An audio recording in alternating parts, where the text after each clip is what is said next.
경제학 강사 한원영입니다. 이번 시간에는 2024년 공인노무사 노동경제학 문제를 풀어보도록 하겠습니다.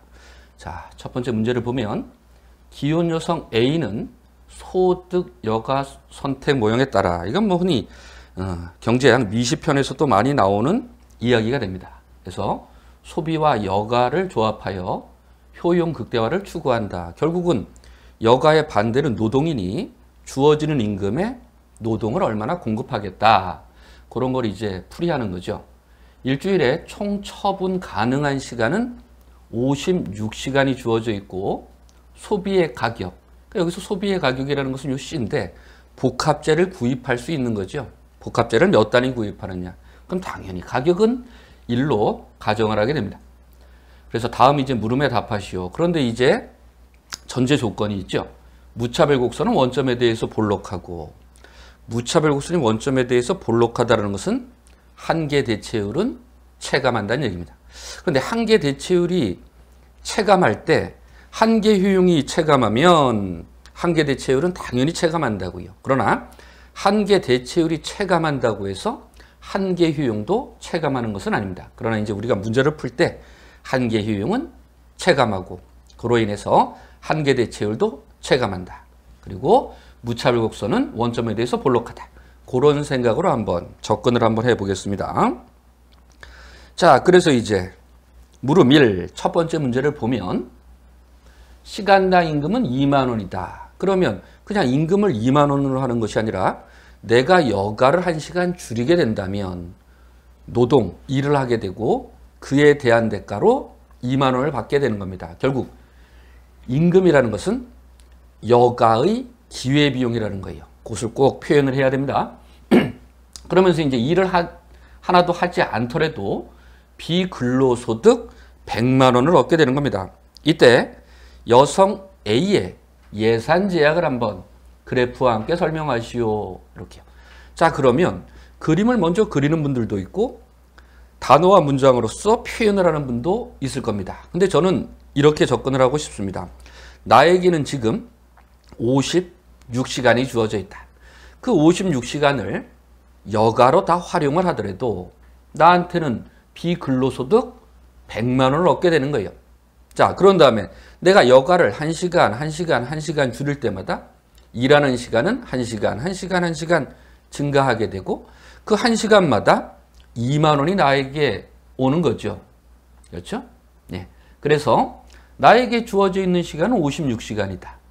내가 여가를 선택한다. 이걸 빼게 되면 일하는 시간이 되는 거죠. 네.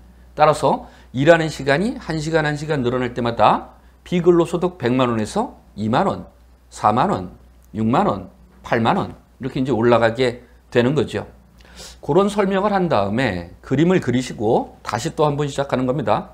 물론 10.1에서 다 자세하게 쓸 수는 없지만 잘 안배를 하셔야 됩니다. 제일 처음에는 여기요. 56시간을 찍어줘야 되는 거예요.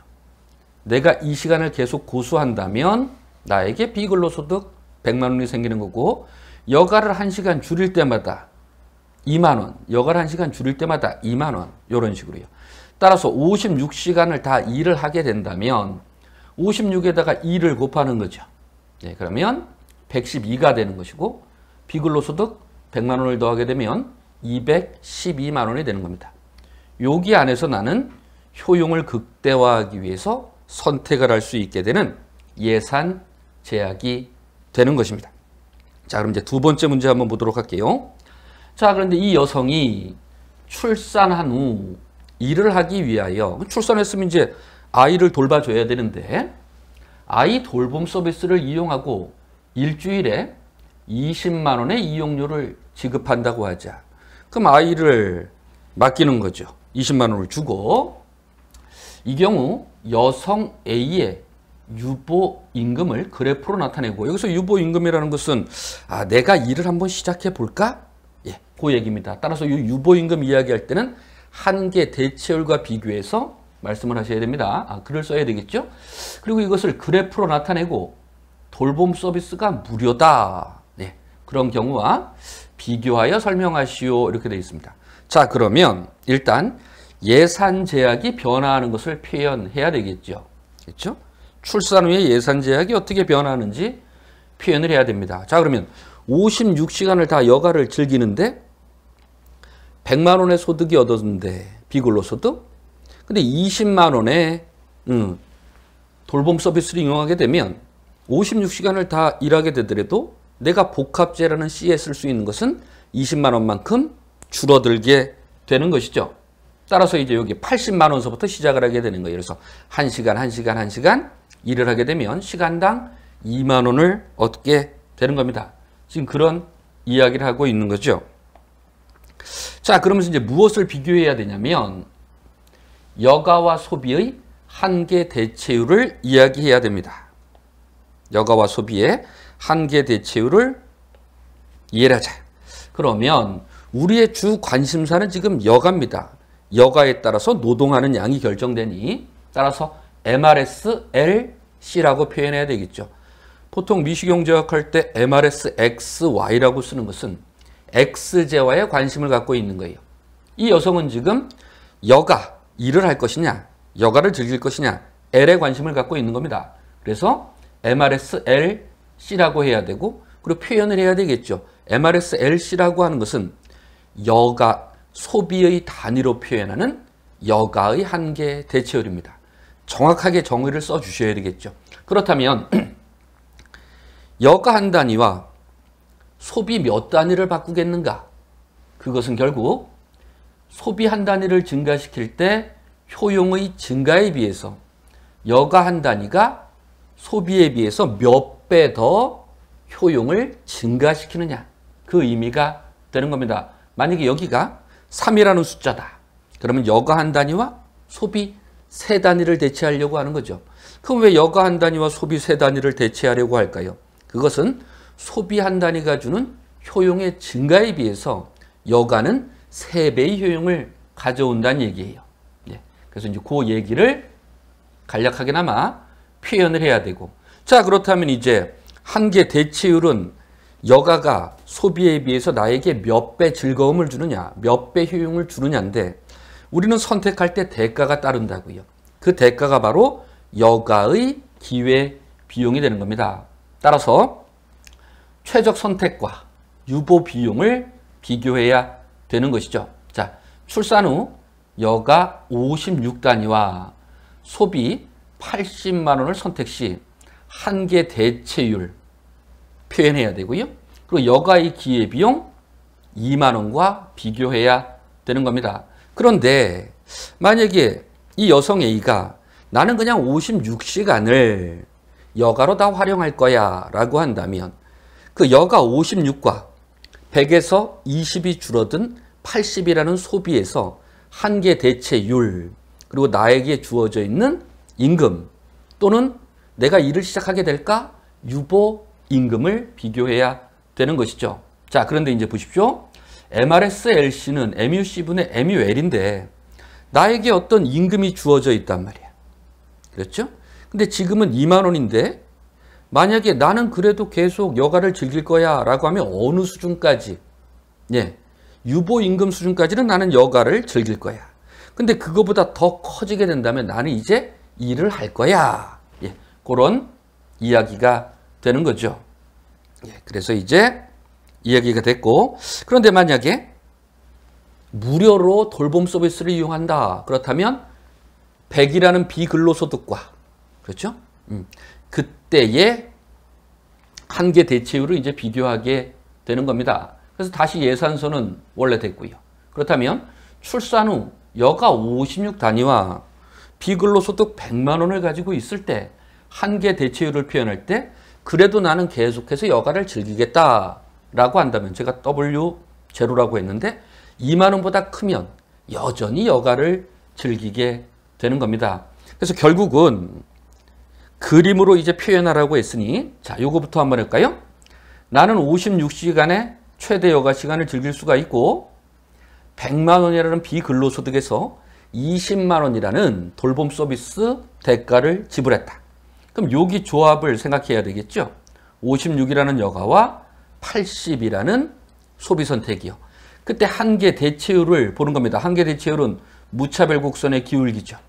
그때 내가 만약에 여가를 56시간으로 하고 일을 하나도 하지 않겠다라고 한다면 무차별 국선에서의 접선의 기울기를 봐야 되는 거예요. 물론 여기서는 제가 표현을 2만 원이라는 비용보다 임금보다 더 크게 표현을 한 겁니다. 물론 여기 지점에서는 요거 C가 줄어들었어요. C가 줄어들게 되면 한계 효용이 체감한다면 한계 효용은 더 크게 되는 거죠. 줄어들면 더 크게 되는 거니까. 예. 그러면 여기에서의 기울기와 위쪽에서의 기울기는 사실 달라지게 되는데 제가 그냥 임의로 2만 원보다 더 높게 했습니다. 근데 유보임금이라는 게 접하는 기울기가 더 낮게 되면 이때 일을 하게 되는 거죠. 근데 우리는 지금 유보임금이라는 데에 관심을 갖고 있으니 일단 2만 원보다 제가 조금 기울기를 크게 한 거예요. 여유가 있으면 이쪽에다 그림을 하나 더 그리면 되겠죠. 유보임금이 무차별선 접선의 기울기인데 2만 원보다 작을 수도 있어요. 그러면 그때 무엇을 표현하느냐? 일을 하러 가겠다라는 표현을 해 주셔야 하는 거죠. 자, 근데 만약에 돌봄 서비스를 무료로 이용하게 된다면 일을 하지 않았을 때 선택점은 여기서부터 출발하게 되는 거죠. 자, 그러면 소비의 크기가 커졌어요. 소비의 크기가 커졌으니 한계 효용은 작아졌겠죠? 예, 분모에 들어가는 숫자가 작아졌으니 접선의 기울기는 더 커지게 됐을 거라고요. 그래서 저는 어떻게 표현했냐면 이쪽 위쪽에서 무료로 이용하게 될 때에 접선의 기울기에 해당하는 유보임금, 아래쪽에서는 더 완만하게 표현을 한 겁니다. 따라서 한계 효용이 체감하고 한계 대체율이 체감할 때는 위로 올라갈수록 접선의 기울기는 점점 커져가지고 무료로 이용할 때의 유보임금은 유료로 이용할 때의 유보임금보다 더 커야 하는 것이 성립하게 되는 거죠. 그리고 이건 실제로도 그렇잖아요. 그죠? 소중한 아이를 낳고 돌봄 서비스를 이용하는데 내가 얻게 되는 소비의 크기가 줄어들게 된다면 조금이라도 더 일을 하려고 하지 않을까요? 그럼 예전처럼 또는 공짜로 무료로 이용할 때보다는 여가 선택의 기회비용은 좀 작아져도 되는 거죠. 왜? 좀 더 해가지고 돈을 벌어야 되니까 그런 이야기가 들어가 있게 되는 겁니다. 그렇죠? 자, 그럼 이제 세 번째 문제 한번 볼까요? 출산 전에 여성 A는 출산 전이니까 아이를 낳기 전이겠죠? 일주일에 40시간을 일하였다. 그럼 40시간을 일하였으면 어떤 선택을 한 걸까요? 40시간을 일했으니 근로소득은 80이 생긴 거고 비근로소득 100이 있었으니 소비를 80 더하기 100, 180만큼 한 겁니다. 물론 40시간 일을 했으니 여가는 16이 되는 거겠죠. 56에서 40을 빼니까. 네, 그런 선택을 하고 있었던 것입니다. 그러면 출산 후 아이를 돌봄 서비스에 맡기고 일주일에 20만 원의 이용료를 지급하고도 여전히 일을 하고 있지 않다. 그렇죠? 그때 여성 A의 여전히 일을 하고 있는 겁니다. 여성 A의 효용과 근로시간 변화를 그래프와 함께 설명하시오. 자, 그러면 일단 그림 그리기 전에 제가 방금 전에 말씀드렸다시피 40시간을 일했다? 그렇죠? 여기 써놨죠? 근로시간은 40이다. 곱하기 1을 하자. 근로소득은 80이 되는 겁니다. 그리고 비근로소득 100이 있었어요. 그럼 나의 총소득은 180이고 그것만큼 복합제인 C로 소비를 할 수 있다는 얘기죠. 네, 이렇게. 그러면 일단 그림을 한번 보도록 할게요. 자, 아이를 낳고 아이를 유료 돌봄 서비스 20만 원 주고요. 그러면 예산서는 이렇게 평행하게 이동하게 되는 겁니다. 아래쪽으로 20만큼 떨어지게 되는 거죠. 자, 그럼 이때 글을 쓸 때 전제 조건을 달아야 되겠죠. 소비와 여가가 정상제라면 요거보다는 아래쪽에서, 그렇죠? 요 높이보다는 작은 쪽에서 해야지만 소득이 줄어들었을 때 정상제라는 걸 알려주는 겁니다. 또 여가도 정상제면 소득이 줄어들 때 함께 줄어들어야 된다고요. 그래서 위에다 글을 쓰실 때 여기 점 말씀드렸죠? 40시간 동안 일을 하고 비근로소득 100을 얻게 되면 높이는 180이 되는 겁니다. 요걸 20만큼 떨어뜨린다면 요 아래쪽의 점은 어떻게 되는 거예요? 80으로 줄어들게 되는 거죠. 20만큼 떨어지는 거. 따라서 어떻게 되는 거예요? 180에서 20을 쓰니까 160이 되는 것이고. 자, 그러면 동일한 소득 180을 유지하려면 20만 원을 주고도 동일한 소득 180만 원을 얻으려면 10시간 더 일을 해야 되는 거예요. 여가는 6으로 줄어들게 되는 거죠. 따라서 저는 이렇게 정리했습니다. 예산선이 평행하게 아래쪽으로 20만큼 떨어졌다. 그렇다면 소비와 여가가 정상제라면 여가는 16과 6 사이에서 결정이 돼야 됩니다. 그럼 반대로 일하는 시간은 40시간에서 50시간 사이로 결정이 돼야 되겠죠. 그리고 복합제 C, 소비도 정상제라면 180하고 160 사이에서 결정이 돼야 되는 거죠. 예, 정상제다. 이런 걸 가정을 하게 된다면 이렇게 제가 가상의 선을 거는 데에서 접하게 되는 것이고요. 정확한 값은 알 수가 없겠죠. 그죠? 효용함수가 우리들에게 주어져 있는 것은 아니니 따라서 이렇게 구역을 설정해 가지고 여기서 여전히 일을 하고 있습니다. 라고 표현을 하시면 됩니다. 이렇게. 그럼 이제 첫 번째 문제의 마지막 문제 물음 4를 한번 보도록 할게요. 돌봄 서비스의 비용이 주당 20만 원에서 50만 원으로 커지게 되는 거예요. 그럼 다시 한번 예산 제약을 생각해야 되겠죠? 내가 56시간 여가를 다 즐기면 100에서 50만 원을 빼게 되니 비근로소득은 50분이 안 되는 거예요. 거기다 이제 내가 1시간 1시간씩 일을 하게 되면 2만 원, 2만 원, 2만 원씩 근로소득이 나에게 오게 되는 거죠. 그런데 여성의 이가 일하지 않는다. 일하지 않는다. 그럼 우리가 앞에서 계속 문제를 풀었었잖아요. 50이라는 소비와 56이라는 여가를 즐길 때 한계 대체율을 한번 보자. 그 한계 대체율이 2만 원보다 더 크니 나는 여가를 통해서 얻게 되는 효용의 증가가 기회비용 2만 원보다 크니 나는 일을 하지 않겠다. 그렇죠? 그럼 일을 하게 하려면 어떻게 돼야 되는 거예요? 여가에 대한 기회비용이 점점 커지게 될 때 이제 일을 한번 해볼까? 일을 한번 해볼까? 그것이 바로 유보임금이 되는 거죠. 그렇죠? 그런데 여기서 답은 줬어요. 이때 유보임금이 시장에서 나에게 주어지는 임금 2만 원 여가에 대한 기회비용보다 크다는 것을 그래프와 함께 설명하시오. 이렇게. 자, 그럼 또 이제 예산 제약을 만들면서 시작을 해야 되겠죠? 써놨습니다. 나는 비근로소득이 100만 원이었는데 돌봄 서비스 유료 50만 원을 이용하게 된다면 나는 최대 여가를 즐길 때 50만 원이라는 비근로소득이 생기는 거죠. 그렇죠? 이때 56시간 중에서 1시간 일을 하게 되면 이제 근로소득이 발생하게 되는 것이고요. 그렇죠? 그러면서 이제 예산 제약을 표현을 했습니다. 여기 절편만 바꿔지게 되는 거죠. 네, 뭐 총 높이도 바뀌어지겠고요. 자, 그래서 일단 그림을 한번 보자.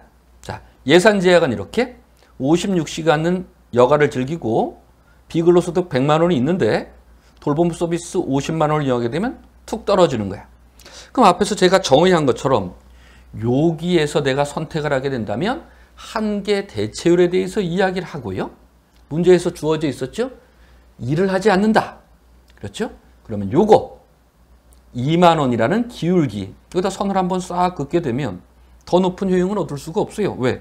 이쪽보다 여가를 더 즐길 수가 없으니 그럼 여기서 접선의 기울기를 한번 쭉 뽑아보는 거죠. 접한다라는 건 뭐죠? 일을 한번 해볼까? 일을 하고 돈을 받으나 일을 하지 않고 내 여가를 즐기나 무차별하다는 얘기예요. 그것이 바로 유보임금의 기울기가 되는 거죠. 그렇죠? 따라서 돌봄 서비스에 맡기고 아이를 맡기고 내가 계속 여가를 즐기려고 한다면 일을 하지 않는 거잖아요.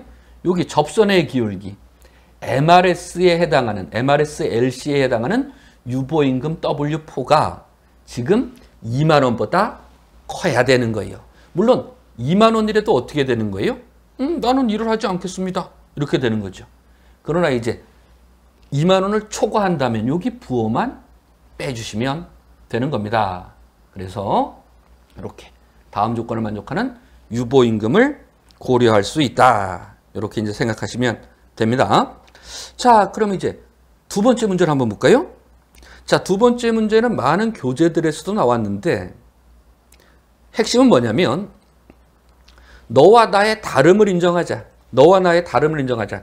너와 나의 다름은 뭐냐면 일단 내가 교육을 많이 받는다. 그래서 일을 할 수 있는 능력이 커지게 된다면 그에 대한 임금은 올라가야 되는 거예요. 이거는 인정할 수가 있는 차이가 되는 거죠.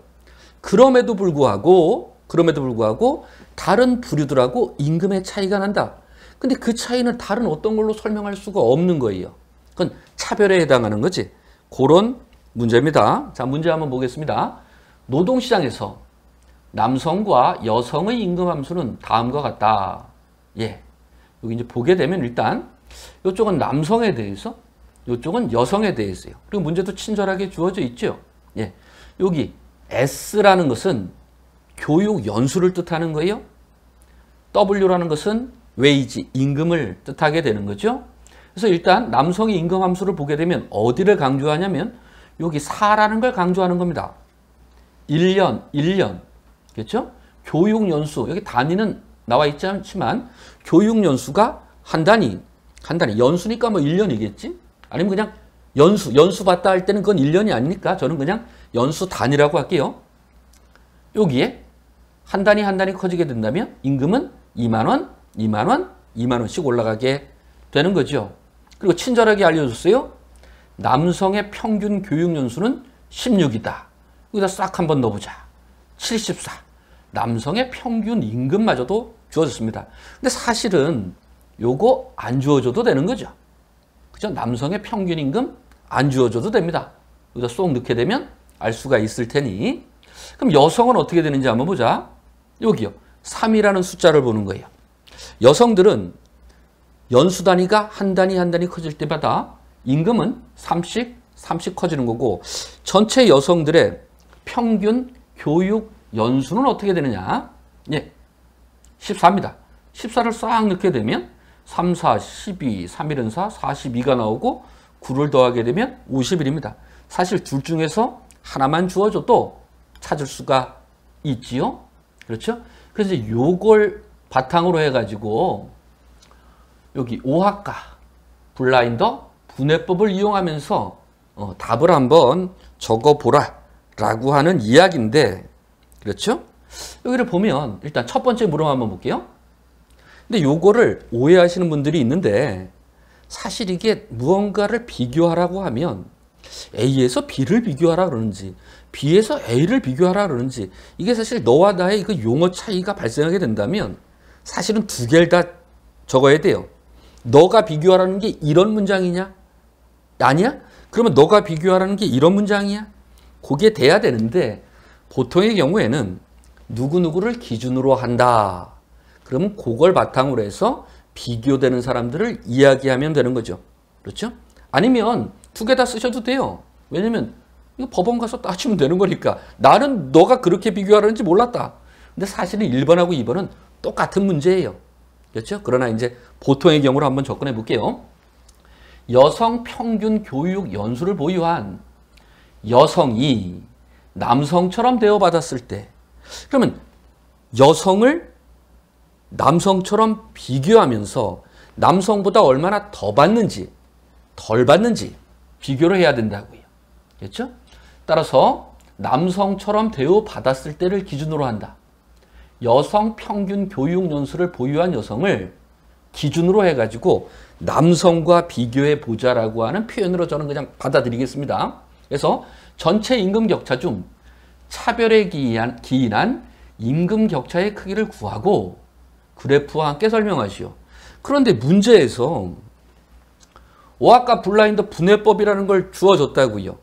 그렇죠? 그러면 사실은 그 속성을 보게 되면 그래프를 그리지 않아도 전체적인 맥락을 이해할 수가 있는 겁니다. 제가 일단 다시 앞으로 돌아가 가지고 이야기를 한번 해볼게요. 자, 앞으로 돌아갑니다. 자, 여성의 평균 교육 연수는 14야. 그렇죠?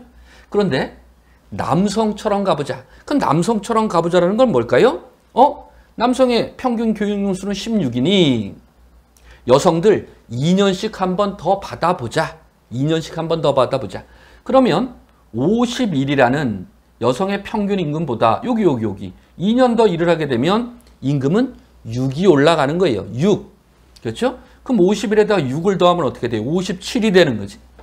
그런데 여성들이 남성들처럼 교육을 2년 더 받게 되면 두 단위 더 받게 되면 57이 되는데 동일한 평균 교육연수를 받은 남성들의 평균은 74라고요. 그렇죠?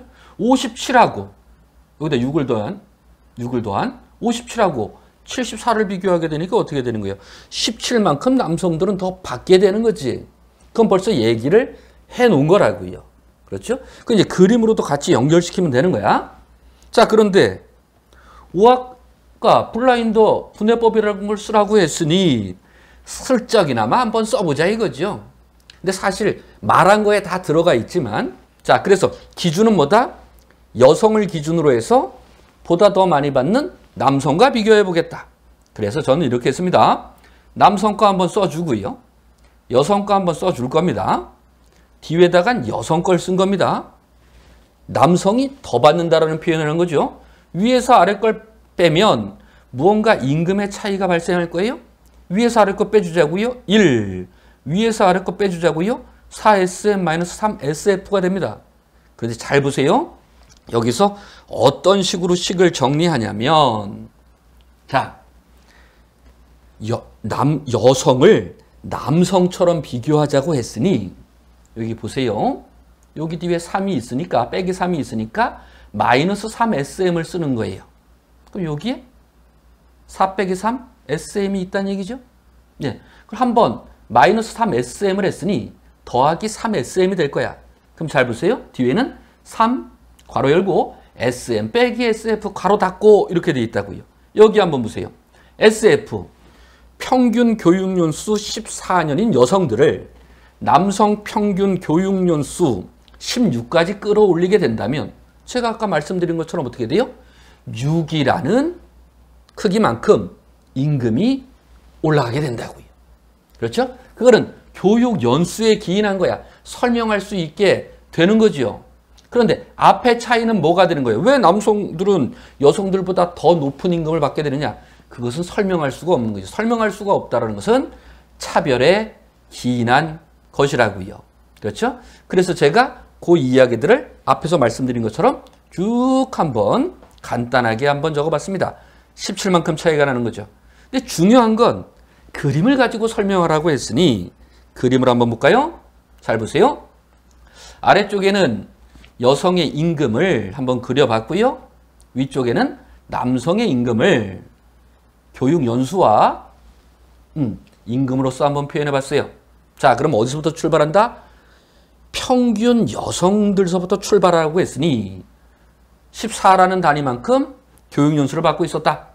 그때 평균 임금은 50일이었다.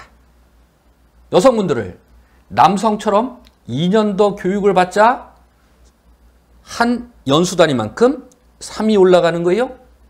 연수 단위가 2만큼 증가하니 6만큼 임금이 올라갈 거라고요. 그럼 57이 되어야 되는 거야. 근데 평균적으로 남성들은 16 교육 연수를 받고 있는데 임금은 얼마다? 74다. 요 차이가 뭐냐? 설명할 수가 없는 거죠. 이건 그냥 남성과 여성을 차별하면서 나타나는 그 차이가 되는 거라고요. 자, 이렇게 설명하면 뭐 간단하게 맥은 한번 잡아보게 되는 것입니다. 자, 그런데 이제 반대로 한번 해볼게요. 남성 평균 교육 연수를 보유한 남성이 여성처럼 대우를 한번 보자. 그럼 뭘로? 여성처럼 교육 연수를 두 단위 한번 줄여보자. 그렇죠? 앞에서 남성들은 어떤 임금 체계였냐면 여기 보세요. 교육 연수 한 단위 차이에 임금이 4씩 차이가 발생한 겁니다. 자, 그러면 일단 틀을 잡을 때 어떻게 해야 되는 거예요? 16년의 교육 연수를 가지고 있는 남성을 2년 덜 교육을 한번 받게 해보자. 그렇죠? 그럼 어떻게 될까요? 8만큼 임금이 떨어지게 될 거라고요. 그런데 여성들은 그거보다 더 아래쪽에 있게 되는 거죠. 그럼 그때 차별에 의한 임금 차이를 설명할 수 있는 거예요. 그렇죠? 자, 이제 맥은 잡았습니다. 자, 그러면 이번에는 남성을 기준으로 해서 여성과의 차이가 얼마나 발생하는지 한번 보자고요. 그렇죠? 자, 그러면 아래쪽이 기준에서 위쪽을 뺄 거야. 요거예요. 사실 요건 음수로 나올 겁니다. 여성분들은 더 낮은 임금을 받게 되니까. 하지만 지금 이 오아카 블라인더 분해법은 지금 남성을 기준으로 해가지고 여성처럼 한번 대우받게 해보자 라고 하는 거니까 위에서 아래 거 빼줄게요. 920. 그럼 아까의 차이랑 뭐냐? 아까는 여기 차이가 1이었고 여기 음수니까 뭐 별 차이가 없지 않겠느냐? 아닙니다. 뒤회가 바뀌는 겁니다. 자, 뒤회에서 한번 볼까요? 3SF 빼기 4SM이라고 표현되어 있습니다. 자, 이제 오아카 블라인더 분해법이라는 게 뭔지 한번 볼게요. 자, 살짝 넘어가면 자, 보십시오. 지금 여성처럼 대우받게 하려고 하는 거야.